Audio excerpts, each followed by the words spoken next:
Virtually unnoticed, a humanitarian crisis of massive proportion. There is bombing, says this man. There is trouble. The roads are clogged with civilians seeking to escape. Tens of thousands fleeing their homes in the Bajur agency of the northwestern frontier province, the epicenter of a major offensive by the Pakistani military against the fighters of the self-styled Pakistan Taliban. An ongoing battle in which dozens of combatants on both sides have been killed and hundreds of civilians. We're running away from Bajur because of the bombing, says this child. There are always helicopters attacking overhead, says another, clinging to the back of the horse-drawn cart.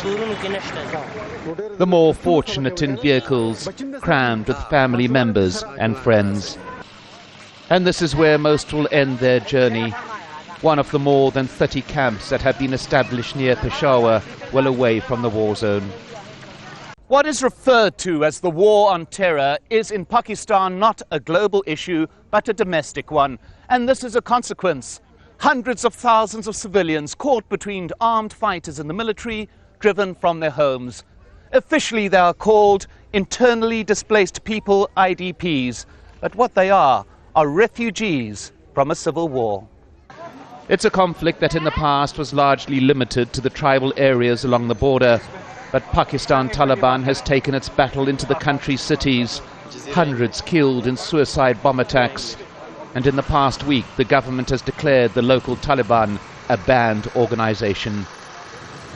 In the face of what is seen as a major challenge to national security, there's a forceful response, the military demonstrating its intent to end the insurgency by whatever means necessary.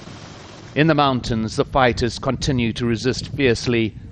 Local leaders like Mullah Omar much in evidence, here displaying his camouflaged armored command vehicle and relaying instructions to the fighters in the field.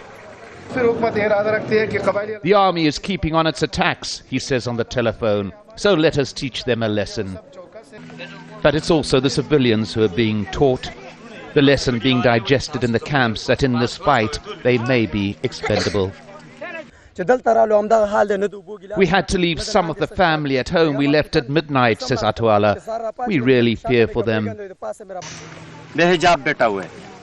It's so hot here, I am sweating. You are sweating, said Mahmud Khan.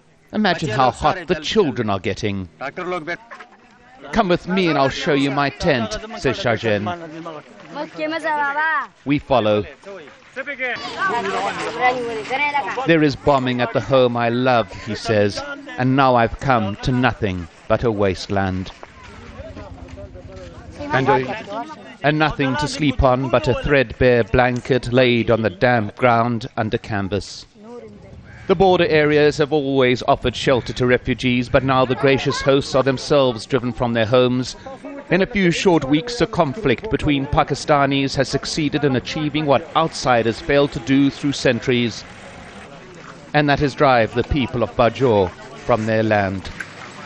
Mike Hanna, Al Jazeera, Mardan Camp.